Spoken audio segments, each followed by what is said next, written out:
నమస్తే, welcome to Abhinav Bharat. 2024 AP assembly ఎన్నికలకు సంబంధించి అధికార వైసీపీ మేనిఫెస్టోను విడుదల చేసింది.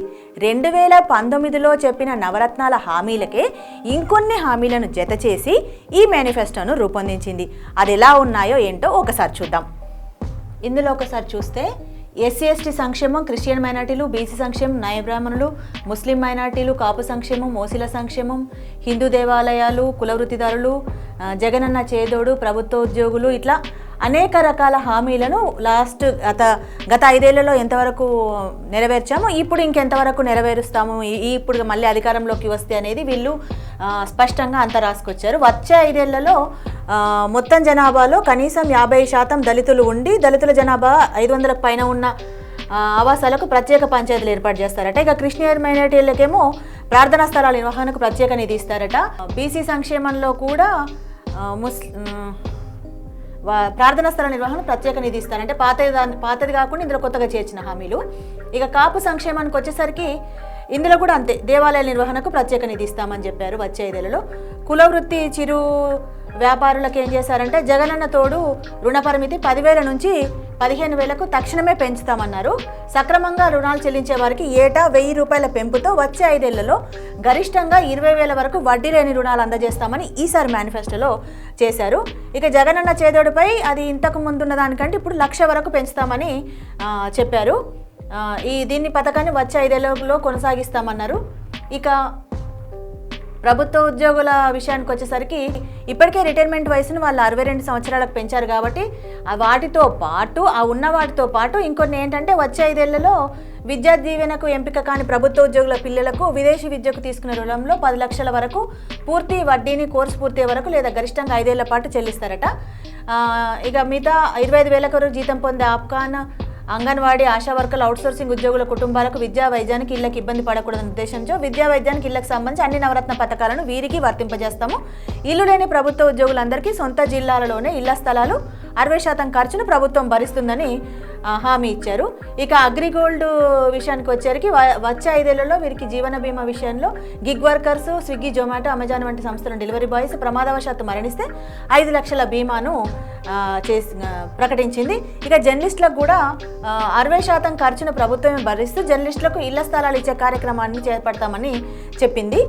ఇలా ఒకసారి చూడండి, ఇక్కడ దీని కింద ఒక లైన్ ఇచ్చారు ఏంటంటే మేనిఫెస్టోలో వచ్చే 5 ఏళ్ళు వీరందరి సంక్షేమం ఇలాగే కొనసాగిస్తాం, సామాజిక భవనాల కట్టడాలకు ప్రత్యేక నిధి ఏర్పాటు చేస్తామని చెప్పేసి దీనికి సంబంధించి చెప్పారంటే ఇప్పటివరకు 2019 మేనిఫెస్టోలో ఇచ్చిన హామీలనే ఇంకొంత పునరుద్ధరిస్తామనేది వాళ్ళు చెప్పుకొస్తున్న మాట. ఇక పరిశ్రమల విషయానికి వచ్చేసరికి ఈ 5 ఏళ్లలో చాలా మందికి పెట్టుబడులు పెట్టారు, ఉద్యోగాలు వచ్చాయని చెప్పుకుంటూ వచ్చారు. ఇక మౌలిక సదుపాయాల విషయానికి వచ్చేసరికి మేనిఫెస్టోలో చెప్పకపోయినా కూడా దానికి చాలానే వసతులు కల్పించామని చెప్తూ ఈ 5 ఏళ్లలో అంటే మళ్ళీ అధికారంలోకి వస్తే 5 ఏళ్లలో ప్రతి ఇంటికి సురక్షిత తాగునీరుపై ప్రత్యేక శ్రద్ధ పెడతారట. రోడ్డు మరమ్మతులు, అభివృద్ధిపై ప్రత్యేక శ్రద్ధ, రోడ్లు, పార్కులు, డ్రైనేజ్ వంటి మౌలిక సదుపాయాలతో స్మార్ట్ సిటీలుగా జిల్లా కేంద్రాలను అభివృద్ధి చేసేలా తొలి దశలో 2,000 కోట్ల కేటాయిస్తారట. ప్రతి జిల్లాలో పీపీపీ పద్ధతిలో ఇండస్ట్రియల్ పార్క్ అభివృద్ధి చేసే దిశగా అడుగులేస్తాము. ఎంఎస్ఎంఈలకు ఇప్పటికే 2 సార్లు ప్రోత్సాహకాలు ఇచ్చాం, ఇకపై ప్రతి సంవత్సరం ఇచ్చే విధంగా అడుగులేస్తామని చెప్పుకొచ్చారు. ఇక ఇక్కడ గుర్తించాల్సింది ఏంటంటే ప్రత్యేకంగా రాజధాని గురించి ఈ మేనిఫెస్టోలో చెప్పారు. ఏం చెప్పారంటే 2024లో వైఎస్ఆర్ కాంగ్రెస్ ప్రభుత్వం మళ్ళీ ఏర్పడగానే విశాఖ పరిపాలనా రాజధానిగా పాలన కొనసాగిస్తామని చెప్పుకొచ్చారు. రాష్ట్రాభివృద్ధికి గ్రోత్ ఇంజిన్లా పనిచేసేలా విశాఖను అభివృద్ధి చేస్తారట. అమరావతిని శాసన రాజధానిగా, కర్నూలును న్యాయ రాజధానిగా అభివృద్ధి చేస్తామని చెప్తున్నారు. అంటే 3 రాజధానులకే కట్టుబడి ఉంటామని ఈ మేనిఫెస్టోలో చెప్పినట్టు. ఇక వైఎస్ఆర్ జలయజ్ఞం కింద 2019 మేనిఫెస్టోలో చెప్పినట్టుగా మిగతా చేశాము. ఇప్పుడు ఇక వచ్చే 5 ఏళ్లలో జలయజ్ఞం ప్రాజెక్టులను ప్రాధాన్యత క్రమంలో పూర్తి చేస్తామని చెప్పుకొచ్చారు. ఇంకా సుపరిపాలన విషయంలో కూడా లంచాల అవినీతి లేకుండా, వివక్ష, కులం, మతం, పార్టీలను చూడకుండా సుపరిపాలన అందిస్తామని చెప్పారు. అయితే ఈ వచ్చే 5 ఏళ్లలో కూడా ఇప్పటి వరకు చేసిన సుపరిపాలన అలాగే కొనసాగిస్తామని మొదటి పేజీలో పూర్తిగా చెప్పుకుంటూ వచ్చారు. ఇంకొకటి ఇక్కడ ఏం చెప్పారంటే వచ్చే 5 ఏళ్లలో ఏం పూర్తి చేస్తామనేది విద్యకు సంబంధించి, ప్రాజెక్టులకు సంబంధించి అంతా ఒక చిన్నగా ఇక్కడ చెప్పుకొచ్చారు. ఏంటంటే పోలవరం ప్రాజెక్టు కంప్లీట్ చేస్తారంట. 17 మెడికల్ కాలేజీల నిర్మాణంలో ఉన్న 4 పోర్టులు, 10 ఫిషింగ్ హార్బర్లు, 6 ఫిష్ ల్యాండింగ్ సెంటర్లు, భోగాపురం ఎయిర్పోర్టు, ప్రభుత్వ బడులు, హాస్టళ్లు, అంగన్వాడీలు, ఆసుపత్రుల్లో నాడు నేడు, పేదలందరికీ ఇళ్ల స్థలాలు, మొదలుపెట్టిన ఇళ్ల నిర్మాణ విప్లవం పూర్తి చేస్తాము, భూములు రీసర్వే చేపిస్తాం, aqua university, law university, doctor Abdul Haq university, గిరిజన ఇంజనీరింగ్ కాలేజ్, గిరిజన యూనివర్సిటీ, ఇప్పటికే మొదలుపెట్టిన అగ్రి టెస్టింగ్ ల్యాబులు, కోల్డ్ స్టోరేజీలు, గోడౌన్లు, ఫుడ్ ప్రాసెసింగ్ సెంటర్లు, ఎడెక్స్ ద్వారా మరిన్ని ఆన్లైన్ వర్టికల్స్, ప్రపంచ ప్రఖ్యాత యూనివర్సిటీలతో సర్టిఫికేషన్ మరింత ముందుకు, ఇప్పటికే ఉన్న ఇంగ్లీష్ మీడియంతో పాటు ఏటా ఒక్కో తరగతికి ఐబీ సిలబస్ అమలు చేస్తామని చెప్పేసి చెప్పారు. ఇక రెండో పేజీలో ఏం చెప్పారో చూద్దాం.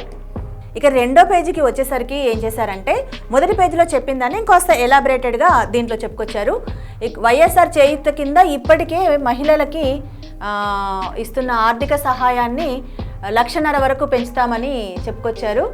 కాపు నేస్తం కింద కూడా అంతే పెంచుతామని, వైఎస్ఆర్ ఈబీసీ నేస్తం కింద కూడా డబ్బులు పెంచుతామని, జగనన్న అమ్మఒడి కూడా ఇక్కడ చూడండి, జగనన్న అమ్మఒడి డబ్బులు కూడా పెంచినట్టుగా చెప్పారు. 17,000కు పెంచి కొనసాగిస్తారట. వచ్చే 5 ఏళ్ళు 17,000 కొనసాగిస్తామని చెప్పారు స్పష్టంగా. వైఎస్ఆర్ ఆసరా 0 వడ్డీ రుణాలు ఇస్తారు. ఇవి ముఖ్యంగా మహిళలకు బాగా ఆకర్షించేలా దీన్ని రూపొందించారు. ఇక కళ్యాణమస్తు, షాదీ తోఫా ఇలాంటి విషయాల్లో కూడా ఇచ్చే డబ్బులు పెంచారు. అక్క చెల్లెమ్మలకు ఆర్థిక స్వావలంబన జరిపేలా మహిళా సాధికారణ తీసుకుంటామని చెప్పారు. ఇక్కడ ఇంకొకటి జనాకర్షకమైనది ఏంటంటే పెన్షన్ల కొనసాగింపు. దీన్ని ఏం చేస్తారంటే పెన్షన్ కాడగా 3,000 ఇస్తున్నది 3,500కు క్రమంగా పెంచుకుంటూ పోతామని, 2028 నుంచి 3,250 చేస్తాం. ఆ తర్వాత జనవరి 2029 నుంచి 3,500 ఇస్తామని ఇదొక ఆకర్షణీయంగా చేశారు. ఇక ఆటో ట్యాక్సీ డ్రైవర్లకు ఇక నుంచి 1,00,000 వరకు వైఎస్ఆర్ వాహనమిత్ర ద్వారా అందిస్తామని మరో ఆకర్షణీయమైన పథకం పెట్టారు. ఇక వచ్చే 5 ఏళ్లలో కనుక ఇదే ప్రభుత్వం వస్తే సొంత టిప్పర్ లారీ నడిపే వారికి ఈ పథకం వర్తింపజేస్తామని, ఆటో, మ్యాక్సిక్యాబ్, ట్యాక్సీ, టిప్పర్, లారీ డ్రైవర్లు ప్రమాదవశాత్తు మరణిస్తే 10 లక్షల బీమా ప్రకటించారు. ఇక వీళ్ళే కొనుగోలు, ఒకవేళ లారీ కానీ ట్యాక్సీ ఇలాంటి ఆటో ఏమైనా కొనుగోలు చేస్తే బ్యాంకుల నుంచి రుణాలు తీసుకునే వారికి 3 లక్షల వరకు వారిపైన 6% వరకు వడ్డీ భారం ఉండేలా, మిగతా వడ్డీ భారాన్ని ప్రభుత్వమే భరించేలా చేస్తామని చెప్పి ఈ హామీల్లో జోడించారు. ఇక యువత, ఉపాధి, విద్య దాని కింద చూసుకున్నట్లయితే వచ్చే 5 ఏళ్ళ లాంటి ఇప్పటివరకు చేసింది కాకుండా వచ్చే 5 ఏళ్లలో క్రమం తప్పకుండా గ్రూప్ 1, గ్రూప్ 2 మొదలైన పోటీ పరీక్షలకు నోటిఫికేషన్లు ప్రకటించి యూపీఎస్సీ తరహాలో నిర్దిష్ట సమయంలో పరీక్షలు నిర్వహిస్తామని, తిరుపతిలో స్కిల్ యూనివర్సిటీ ఏర్పాటు, విశాఖలో స్టార్టప్ హబ్, ప్రతి జిల్లా కేంద్రంలో స్కిల్ కాలేజ్, ప్రతి నియోజకవర్గంలోనూ స్కిల్ హబ్ను ఏర్పాటు చేస్తారట. 10వ తరగతి డ్రాప్ అవుట్లు, ఐటీఐ, పాలిటెక్నిక్ విద్యార్థులను ఒకే క్యాంపస్లోకి తీసుకొచ్చి శిక్షణ ఇచ్చేలా స్కిల్ హబ్లు ఏర్పాటు చేస్తామంటున్నారు. ప్రతి జిల్లాలోనూ క్రీడా మౌలిక వసతుల కల్పనపై ప్రత్యేక శ్రద్ధ, విశాఖలో ప్రపంచ స్థాయి క్రీడా స్టేడియం.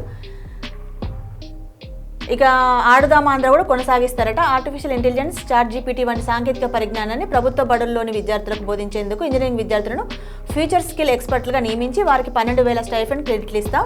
విద్యార్థులను పరిశ్రమల అవసరాలకు అనుగుణంగా తీర్చిదిద్దేందుకు చర్యలు, ప్రత్యేక హోదా నిరంతరం కృషి ప్రత్యేక హోదా కోసం స్పెషల్గా చెప్పారు.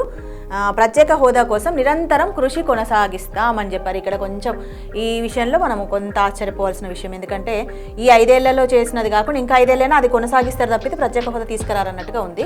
ఇక వ్యవసాయ రంగానికి వచ్చేసరికి ప్రస్తుతం ఏటా 13,500గా ఇస్తున్నారు. దాన్ని 16,000కు పెంచుతారట. వచ్చే 5 ఏళ్లలో వైఎస్ఆర్ రైతు భరోసా కింద 80,000 వచ్చి ప్రతి రైతుకు వచ్చేటట్టు చేస్తామని చెప్తున్నారు. 50,000 ఇస్తామని చెప్పినా అయితే 2019 మేనిఫెస్టోలో చెప్పినట్టుగా చేసినాము, కౌలు రైతులకి అన్నీ చేశాము, మేనిఫెస్టోలో చెప్పకపోయినా కొన్ని చేశామని చెప్పుకొచ్చారు. ఇక వచ్చే 5 ఏళ్లలో కూడా రైతు సంక్షేమం, అభివృద్ధి ఇలాగే కొనసాగిస్తాము, దీంట్లో ఇంకా బాగా చేయాల్సింది కంటే వీటిని కొనసాగిస్తే చాలా అనుకున్నారేమో, మరి అట్లా చెప్పారు. వైద్య రంగానికి వచ్చేసరికి వైఎస్ఆర్ ఆరోగ్యశ్రీ ద్వారా 25 లక్షల వరకు ఉచిత వైద్యము అందిస్తారట. ఇక విలేజ్ క్లినిక్లు, పిహెచ్సి, సిహెచ్సి, ఏరియా ఆసుపత్రులు ఇట్లా అన్నీ గత ప్రభుత్వం 2019 మేనిఫెస్టోలో చెప్పినట్టుగా అన్ని చేశాము. ఇప్పుడు ఆ మేనిఫెస్టోలో చెప్పకపోయినా కూడా ఆరోగ్యశ్రీ పరిమితిని 25 లక్షలకు పెంచడము, క్యాన్సర్ లాంటి ప్రాణాంతక వ్యాధులకు ఉచితంగా వైద్యం అందించడం ఇట్లాంటివి కొన్ని చేసాం. 104, 108 సేవల కోసం కొత్తగా వాహనాలను, తల్లి బిడ్డల ఎక్స్ప్రెస్ వాహనాలు అందుబాటులో తెచ్చాం, ఇవన్నీ చేశాము. ఈ 5 ఏళ్లలో కూడా ఉద్దానం కిడ్నీ సమస్య శాశ్వత పరిష్కారం చూపాము, ఇట్లాంటివన్నీ చెప్పారు.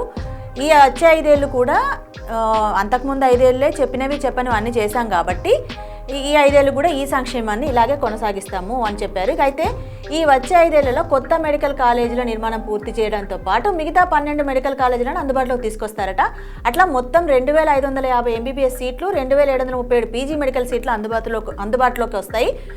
హృద్రోగ బాధితుల కోసం విశాఖ, గుంటూరు, కర్నూలులో 3 వైద్య హబ్బులు, గుంటూరు, కర్నూలు, విశాఖ, కడప, కాకినాడ, అనంతపురంలో క్యాన్సర్ కేర్ సెంటర్లు అందుబాటులోకి తీసుకొస్తామని చెప్తున్నారు. కొత్తగా 17 నర్సింగ్ కాలేజీలు, వీటి ద్వారా 1020 నర్సింగ్ సీట్లు అందుబాటులోకి తెస్తామని కొత్త హామీని చేర్చారు. ఇది వైఎస్ఆర్సీపీ మేనిఫెస్టో. అంతకుముందు 2019లో చెప్పిన నవరత్నాలకు కొనసాగింపులాగే ఉంది. మరి ఇవి ప్రజలను ఆకర్షిస్తాయా, వాళ్ళ ఓట్లను వేసేలా చేస్తాయా, వేచి చూడాల్సిందే. నాయకులారా, మీ పనితనం మీ అధినాయకులకు తెలియజేయాలనుకుంటున్నారు. ప్రజలారా, మీ సమస్యలను మీ నాయకులకు తెలియజేయాలనుకుంటున్నారు. ప్రజా సమస్యల పరిష్కార వేదిక మీ అభినవ్ భారత్.